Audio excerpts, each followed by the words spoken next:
आपको बता दें कि आखिरी चरण को लेकर लगातार सुबह से ही तस्वीरें अलग अलग पोलिंग बूथों से आप तक पहुंचा रहे हैं और ये भी दिखा रहे हैं कि किस तरीके से जो मतदाता हैं वो अपने मताधिकार का प्रयोग कर रहे हैं। और इसी पर और ज्यादा तस्वीरें साझा करने के लिए संदीप हमारे सहयोगी जुड़ गए हैं। देखिए संदीप, अब धीरे धीरे वक्त जो है वो बढ़ने लगा है, शाम होने लग गई है, लेकिन अभी वहां पर भीड़ को लेकर क्या स्थिति बनी हुई है? यदि दुमका लोकसभा सीट की बात की जाए तो आज सुबह से ही जो मतदाता हैं कतारबद्ध तरीके से हर एक मतदान केंद्रों पर नजर आए। हालांकि 3 बजे तक का जो वोटिंग प्रतिशत भी देखा जाए तो दुमका में 60% जो मतदान है वह संपन्न हो चुके हैं। हालांकि अभी भी आधा घंटा का समय बचा हुआ है। कई ऐसे मतदान केंद्र है जहां पे अभी भी कतार लगी है मतदाताओं की, पर कुछ ऐसे भी मतदान केंद्र है जहां पे अब जो मतदाता थे लगभग पहुंच चुके थे। हालांकि आधा घंटा का समय बचा हुआ है और जो भी मतदाता है वे अपने मताधिकार का प्रयोग कर रहे हैं। आप देख सकते हैं कड़ी सुरक्षा के बीच में जो पुलिस के जवान हैं या सीआरपीएफ के जवान हैं उनकी तैनाती मतदान केंद्रों में की गई है। और कुछ मतदाता अब भी जो बचे हैं आप देख सकते हैं मतदान केंद्र में पहुंचे हैं, क्योंकि यदि आधे घंटा का समय है और 5 बजे तक जो भी मतदाता मतदान केंद्र में पहुंच जाएंगे वो अपने मताधिकार का प्रयोग कर पाएंगे। हालांकि 5 बजे के बाद मतदान केंद्र पहुंचने वाले मतदाताओं को इसकी अनुमति नहीं होगी, पर जो भी मतदाता 5 बजे तक मतदान केंद्र पहुंच जाएंगे उनको अनुमति होगी और वो अपने मताधिकार का प्रयोग करके ही मतदान केंद्र से निकलेंगे। हालांकि झारखंड के यदि इन 3 लोकसभा क्षेत्र की बात करें, चाहे राजमहल का बात हो, गोड्डा और जो दुमका, इन तीनों लोकसभा में अब तक लगभग 60% मतदान 3 बजे तक हुए हैं संपन्न। और कह सकते हैं कि जो एक सुखद संकेत है कि 3 बजे तक जब 60% मतदान हुए हैं तो 5 बजे यानी जो 2 घंटा का जो मतदान का जो प्रतिशत निकलेगा तो उसमें थोड़ी बहुत और इजाफा होगी। तो इस 7वां चरण में कह सकते हैं जो मतदान का प्रतिशत है वह लगभग सबसे अधिक देखने को मिलेगा। हमारे साथ यहाँ के स्थानीय जो संवाददाता हैं कुणाल, उनसे ही बात करते हैं। यदि दुमका, गोड्डा और राजमहल 3 सीटों की बात करें तो अंतिम चरण में आज मतदान हो रहे हैं। जो 3 बजे तक का वोटिंग प्रतिशत आया है कहीं ना कहीं एक सुखद संकेत मिल रहा है। बिल्कुल, जिस प्रकार से वोटिंग परसेंटेज बढ़ोतरी हो रहा है, जैसे सुबह का समय था और लोगों की जो कतार दिख रही थी, थोड़ा सा लग रहा था कि परसेंटेज डाउन होगा, लेकिन जो कतार बढ़ने लगा और जो भीड़ दिख रही थी, और आपके साथ जब हम लोगों ने जब सुदूर इलाके में गया और वहां पर जब कतार जो दिख रहा था और जो लोगों की उत्साह दिख रही थी, कहीं ना कहीं यह वोटिंग परसेंटेज की ओर अग्रसर है।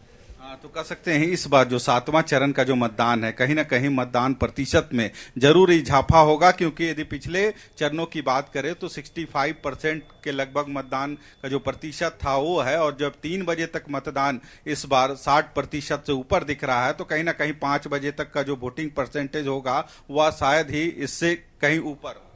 बिल्कुल, जिस प्रकार से वोटिंग परसेंटेज बढ़ते दिख रहा है, क्योंकि जो इसके पहले का मतदान हुआ है जो 5वां टर्म में, 6ठा टर्म में, तो कहीं ना कहीं वोटिंग परसेंटेज इस प्रकार से बढ़ रहा है, क्योंकि शहर के लोग के साथ साथ गांव के लोग भी अपने मताधिकार के प्रयोग के बारे में, अपने जो मत हैं उसके बारे में जानते हैं। लोगों का कहना है कि हम अपना मताधिकार का प्रयोग करेंगे तभी सरकार चुन पाएंगे और अपने क्षेत्र का विकास कर पाएंगे, और ऐसा क्षेत्र जनप्रतिनिधि को चुनेंगे जो कि हमारे क्षेत्र का विकास करे। चूंकि दुमका के मसलिया क्षेत्र हो या फिर राजमहल का क्षेत्र हो या पाकुड़ का क्षेत्र हो, सुदूर इलाका है और वहां पर जो है पलायन की सबसे बड़ी समस्या है, दूसरे प्रदेश लोग जाते हैं। तो उनका कहना है कि ऐसे हम जनप्रतिनिधि को चुने जो यहाँ पर रोजगार दे, क्योंकि कल कारखाने तो काफी खुल गए हैं लेकिन रोजगार की थोड़ी बहुत कमी है। तो ऐसे जनप्रतिनिधि को चुने जो कि हम लोग का क्षेत्र का विकास करे, हम लोग का भी जो है रोजगार मिले।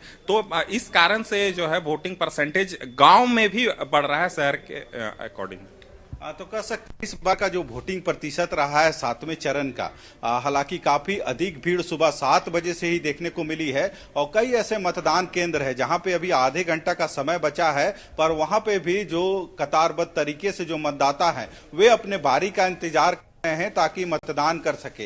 हालांकि इस वक्त हम जिस मतदान केंद्र में खड़े हैं, प्राथमिक विद्यालय कैराबनी चौक जो है, वहां पे भी आप देख सकते हैं जो मतदान की प्रक्रिया है वह चल रही है। और जो भी छूट गए हैं मतदाता, वे अपने मताधिकार का प्रयोग करने के लिए मतदान केंद्रों पे पहुंचे हैं। और कहीं ना कहीं इस बार जो 7वां चरण है, इसमें वोटिंग का प्रतिशत यह दर्शा रहा है कि इस बार जो चुनाव को लेके लोगों में कितना उत्साह या रुझान है। लोग रोजगार या फिर जो पलायन, इस तरह की जो समस्या है, उन सभी मुद्दों को लेके अपने जो मतदान केंद्र है वहां पहुंच रहे हैं ताकि अगली जो सरकार बनेगी वो इन सभी समस्याओं का समाधान कर पाए। और यही वजह है कि इस बार वोटिंग का प्रतिशत बढ़ा है। और खासकर यदि ग्रामीण इलाकों की बात करें तो ग्रामीण इलाकों में महिलाओं की भी जो भूमिका है इस बार अधिक देखने को मिली है। और पुरुष के कंधे से कंधे मिलाकर जो मतदान केंद्र है वहां पे उनकी भी संख्या जबरदस्त देखी गई है। जी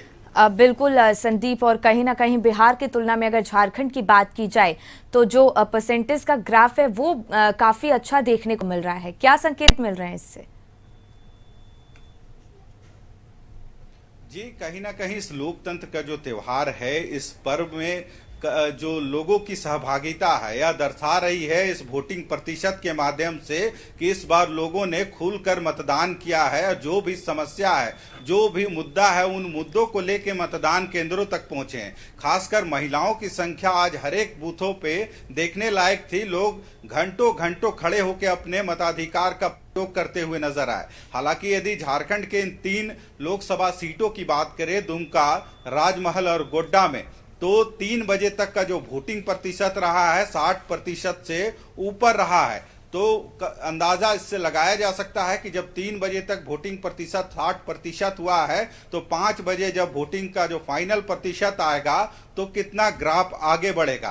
तो इस बार जो झारखंड में 4 चरणों में चुनाव हुए हैं उसमें कह सकते हैं जो 7वां चरण है, सबसे लास्ट चरण आज का, इसमें सबसे अधिक वोटिंग का प्रतिशत देखने को मिला है। और यह लोकतंत्र के लिए एक कह सकते हैं अच्छा संकेत है।